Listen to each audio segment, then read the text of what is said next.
नमस्कार दोस्तों, स्वागत है आप सभी का। आज हम बात करेंगे सरकार के द्वारा दिए गए small tax pair small businessman के लिए एक वरदान के बारे में, सेक्शन 44AD। शुरू करने से पहले हम देखते हैं कि पहले क्या प्रॉब्लम हुआ करती थी। एक सेक्शन हुआ करता था, section 44AA of income tax act, जो कहता था कि जो भी लोग इनकम डिक्लेयर करेंगे बिजनेस एंड प्रोफेशन हेड में, उनको अपने बुक्स ऑफ अकाउंट्स मेंटेन करने पड़ेंगे। अगर उनकी लिमिट एक्सीड होगी then they have to go for audit, उनको ऑडिट भी करवाना होगा। इन सब चीजों की वजह से जो दिक्कत आती थी वो आती थी स्मॉल टैक्स पेयर को, स्मॉल बिजनेसमैन को, जो बेचारा थोड़ी टर्नओवर कर रहा है but he has to go through lot of compliances. उसको पूरे अकाउंटेंट रखने पड़ रहे थे और सारे बुक्स ऑफ अकाउंट मेंटेन कर रहे थे। इस चीज को दूर करने के लिए सरकार ने हमारे को सेक्शन दिए, section 44AD for business and section 44ADA professionals. वो था ना कि स्मॉल बिजनेसमैन को पहले से ही बहुत गम थे, अकाउंट्स बनाने का गम, ऑडिट करवाने का गम, सीए रखने का गम और बहुत सारे गम। तो सरकार ने कहा ले बेटा सेक्शन 44AD, इससे तेरा अकाउंट्स बनाने का गम हो जाएगा कम। चलिए इसी के साथ शुरू करते हैं हम अपना डिस्कशन। चलिए आइए शुरू करते हैं हम सेक्शन 44AD के बारे में। ये सभी सेक्शन आते हैं प्रिजम्पटिव टैक्सेशन स्कीम। इसमें 44AD आता है बिजनेस के लिए एंड 44AD आता है प्रोफेशनल्स के लिए। कि आप प्रिजम्पटिव टैक्सेशन स्कीम के अंदर एक specified percentage of profit presume करके टैक्स रिटर्न फाइल कर सकते हैं without making actual profit and loss and balance sheet.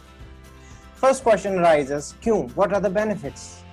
सबसे बड़ा बेनिफिट, आपको रिलीफ मिल गया बुक्स ऑफ अकाउंट्स बनाने से। जो गरीब बिजनेसमैन को इतनी दिक्कत थी कि उसको बुक्स ऑफ अकाउंट बनाने पड़ते थे, उसको जरूरत नहीं है। सेकेंड चीज, ऑडिट की जरूरत नहीं है, क्योंकि बुक्स ऑफ अकाउंट्स नहीं है तो आपको ऑडिट की भी जरूरत नहीं है। जो कंप्लायंसेस और एडमिनिस्ट्रेटिव बर्डन्स होते थे स्मॉल बिजनेसमैन के, वो खत्म कर दिए सरकार ने और एनकरेज कर रहे हैं कि आप आराम से कोई रिटर्न में फॉर्मेलिटीज में मत पड़िए, आराम से टैक्स पे करिए विदाउट एनी हर्डल्स। बात करते हैं और क्या प्रॉब्लम आती थी स्मॉल बिजनेसमैन को। चाहे छोटा सा बिजनेसमैन हो जिसकी टर्नओवर बहुत कम हो, 10-20 लाख हो, 50 लाख हो, 100 लाख हो, 1 करोड़ हो, तो उसको भी क्या करना पड़ता था, एक टैली अकाउंट मेंटेन करने पड़ते थे, सीए अपॉइंट करना पड़ता था, अकाउंटेंट अपॉइंट करना पड़ता था, बहुत लॉट्स ऑफ टेंशन्स रहती थी, पेपर्स मेंटेन करने पड़ते थे। तो सरकार ने इसके लिए बेनिफिट दिया कि ये लो 44AD, आप इन सब चीज़ों से मुक्त हो जाओ। What are the other benefits? Other benefits है कि रिटर्न इन्होंने इजी रिटर्न फॉर्मेट कर दिए, जिसमें बहुत कम डिटेल ITR 4 में मांगी जाती है आपसे। No need to fill complete P&L balance sheet, आप सिंपल कुछ डिटेल्स दीजिए अपने बिजनेस की एंड दैट्स इट। सिंप्लीफिकेशन कर दिया। वन मोर एडवांटेज इज कि पहले क्या होता था, नॉर्मल उसमें एडवांस टैक्स आपको डिफरेंट इंस्टॉलमेंट में देना पड़ता था। यहाँ ऐसा नहीं है, यहाँ you have to pay only one installment of advance tax that we will talk afterwards. चलिए बात करते हैं हम अपने अगले सेगमेंट की, that who is eligible to apply for this 44AD. तो जो persons that are eligible to of the scheme are resident individual कौन सा, जो resident हो, HUF and firm LLP are not eligible, not LLP मतलब firms excluding LLPs। Plus लिखा है, plus मतलब साथ में एक और कंडीशन एडिशनल जो हमारे को देखनी है इन तीनों लोगों के लिए, कोई भी आपका स्टेटस हो, कि that your turnover should not exceed ₹2 crore. जो टोटल टर्नओवर है that should not exceed ₹2 crore, मतलब 2 करोड़ तक है तो आपको कोई भी profit and loss and balance sheet बनाने की आवश्यकता नहीं है। You can up for this composition scheme. Next thing is the person who are not eligible. कौन कौन नहीं ले सकता? स्पेसिफिकली जो प्रोफेशनल्स हैं, जो प्रोफेशन कर रहे हैं, लीगल लॉयर्स हैं, डॉक्टर्स हैं, आर्किटेक्ट्स हैं, सीए हैं। व्हाई? क्योंकि इनके लिए स्पेसिफिक सेक्शन दे दिया है, section 44ADA। After that the person carrying on agency business, agency वाले नहीं ले सकते, स्पेसिफिकली लिखा हुआ है। जो कमीशन बेसिस या ब्रोकरेज इनकम अर्न कर रहे हैं, that too can not opt for the 44AD। After that business of flying, hiring of goods carriage, specifically mention कर रही हूँ, अगर आपका ये बिजनेस है तो आप 44AD स्कीम नहीं ले सकते। और कुछ स्कीम आते हैं ये 10AA और 80IA to RRB, जो स्पेसिफिक डिडक्शंस होती हैं, वो भी आप अगर आप ऑप्ट कर रहे हैं तो that you can not opt for 44AD। तो क्रक्स हमारा क्या निकला, दैट इज हमारा जो स्कीम है that is not available for, that is the most important non resident individual के लिए आप स्कीम नहीं ले सकते, क्योंकि यहाँ बात करी थी हमने the person should be resident. So non resident की 44AD में कोई जगह नहीं है। कंपनी बड़े लोग हैं, उनको अकाउंट्स मेंटेन करने ही पड़ेंगे, बैलेंस शीट बनानी पड़ेगी, तो they can not opt. LLP जैसे हमने यहाँ बात करी थी, LLP नहीं ले सकती, LLP को एक्सक्लूड करा है। AOP, BOI, ये सब लोग हमारे एलिजिबल नहीं है। चलिए, एक हमने इसी में हमने बात करी थी that total turnover should not exceed 2 crore. What is the meaning of this total turnover? इसका क्या मतलब है? That the sum total of all the business income and the income from other sources, जो भी आपकी इनकम आ रही है, अब कैसे इनकम आ रही है? कोई कोई बिजनेस होते हैं जो कैश बेसिस पे चलते हैं, कोई कोई बिजनेस होते हैं जो एक्रूअल बेसिस पे चलते हैं। Whichever method that you are following, उसके बेसिस पे जो भी बिजनेस इनकम या फिर अदर सोर्सेज इनकम आपने लिए उनको क्लब कर दें, that is total turnover।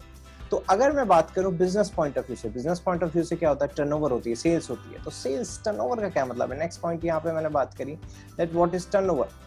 तो टर्नओवर का मीनिंग आता है, turnover means total sale after deducting, total जितनी आपकी बिक्री हुई उसमें से जो माल आपका वापस आ गया, गुड्स रिटर्न आ गया, आपने वो वापस कर दिए। आफ्टर दैट जो प्राइस एडजस्टमेंट करी, दैट मीन्स डिस्काउंट या फिर कह लीजिए ट्रेड डिस्काउंट जो दिए। ट्रेड डिस्काउंट ऐसा वाला नहीं कि कुछ भी कैसा भी, that is mentioned in the invoice. Invoice आपके बिल में जो आप शुरू में इशू कर रहे हैं, उसमें अगर लिखा हुआ है कि ये आप डिस्काउंट इतना इतना डिस्काउंट है, उसको हम माइनस करेंगे और उसके बाद जो फिगर आएगी दैट हम उसे कहेंगे that is our total turnover. बात करते हैं अगर हमारे एक से ज्यादा बिजनेस लाइन ऑफ बिजनेस है, कि हमारा सपोज एक ए बिजनेस है, एक बी बिजनेस है, तो हम टोटल टर्नओवर क्या कंसीडर करें उस बिजनेस के लिए? तो we will take the aggregate, take the consolidated turnover for both of business while calculating this 2। अगली बात करते हैं that what is the rate of this presumptive income. जो स्कीम है इसमें रेट क्या लेंगे? तो गवर्नमेंट ने बहुत सिंप्लीफाइड प्रोसेस बताया कि जो भी आपकी टोटल टर्नओवर है फाइनेंशियल ईयर की, उसका कम से कम सरकार ने कह दिया 8% हमारे को आप टैक्स दे दीजिए, और आपको ये सारे जो बेनिफिट्स थे कि प्रॉफिट एंड लॉस नहीं बनाना, ये नहीं करना, वो नहीं करना, वो सब मिल जाएंगे। अब आप नॉर्मल सिचुएशन से अगर कंपेयर करेंगे तो वेरी नॉर्मल केसेस में बहुत मुश्किल होता था। अगर आपको 8% प्रॉफिट लेना है, that means you have to claim 92% expenses. उसके आपको बिल्स मेंटेन करने पड़ेंगे, पेपर मेंटेन करना पड़ेगा। इस स्कीम में आइए, सीधा सीधा आप 8% दीजिए, कोई आपको डॉक्यूमेंट्स मेंटेन नहीं करने, कोई पेपर्स आपको मेंटेन नहीं करने। सेकेंड चीज, आजकल हमारी जो गवर्नमेंट है that is emphasising on the digital transactions. तो इसमें अगर आपकी ट्रांजैक्शन डिजिटली आपके अकाउंट में आ रही है NEFT से या फिर कोई other payment electronic transfer method से या चेक से, तो you can pay minimum 6% instead of 8%। आप 6% उसका प्रॉफिट भी दे सकते हैं, प्रॉफिट को डीम करके दे सकते हैं turnover of financial year. That is coming. अब कौन सी टर्नओवर? वो वाली टर्नओवर जो अकाउंट पे ही चेक से आ रही है या ड्राफ्ट से आ रही है या फिर इलेक्ट्रॉनिक क्लियरिंग सिस्टम से आ रही है बैंक के थ्रू, या फिर अदर स्पेसिफाइड मोड जैसे आजकल UPI चल रहे हैं, पेटीएम चल रहे हैं, गूगल पे चल रहे हैं, that will also be considered. Next बात करते हैं opt in and opt out scheme. That means क्या? अगर आप 44AD ऑप्ट करते हैं, ऑप्ट करना मतलब क्या है कि आप मिनिमम 8% या 6% प्रॉफिट देते हैं, तो आप ऐसे ही क्लेम नहीं हो जाते कि इफ यू आर पेइंग 8% और 10% ऑफ द प्रॉफिट तो आप ऑटोमेटिकली 44AD में आएगा। That's not the case. You have to claim this profit अपनी ITR, इसमें ITR 4 जाती है, उसमें आपको 44AD में क्लेम करना पड़ेगा। दैट उसके बाद आपको कहा जाएगा कि आप 44AD की आपने रिटर्न करी। So if you are doing this return and claiming the return under section 44AD, तो आपको कंटिन्यूअसली अगर एक SSC प्रिजम्पटिव टैक्सेशन स्कीम ले लेता है 44AD की, तो ही हैज टू कंटिन्यू 44AD लगाना पड़ेगा अगले आने वाले 5 असेसमेंट ईयर्स के लिए। ये हमारी ऑप्ट इन स्कीम है। दैट अगर आप आ गए, आप 44AD में प्रवेश कर गए, तो आपको 5 साल तक आपको ऐसे ही इसी सेक्शन में रिटर्न करनी पड़ेगी विद मिनिमम 8% और 6% जो सरकार ने मिनिमम प्रॉफिट करा है उसके तहत। ऑप्ट आउट स्कीम ऐसा नहीं है सरकार ने रास्ता नहीं दिया, सरकार has given a way to opt out. आप चले जाओ, पर अगर छोड़ के चले गए तो वापस मत आना अगले 5 सालों के लिए। दैट मीन छोड़ के जाने का क्या मतलब है? अगर आप इस परसेंटेज से कम प्रॉफिट दिखाएं, दैट फॉर एग्जांपल मैं कहता हूँ यार मेरे को तो 3% दिखाना है, तो आपको सेक्शन 44AD आप नहीं फॉलो कर रहे, that means you have opted out of the scheme.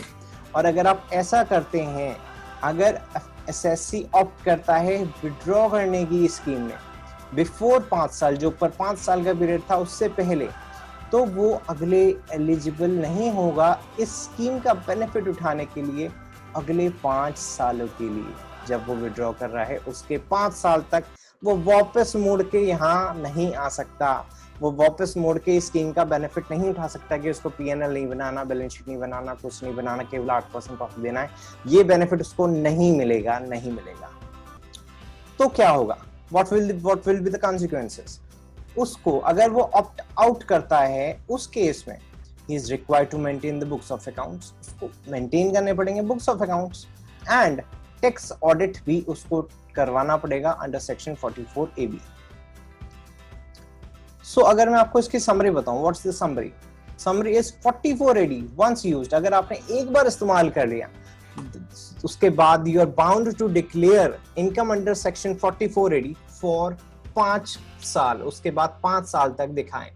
अगर आप नहीं दिखाएंगे then for the next 5 years, उसके 5 साल, जिस साल आपने नहीं दिखाया उससे 5 साल, you can not come back and opt for 44AD plus.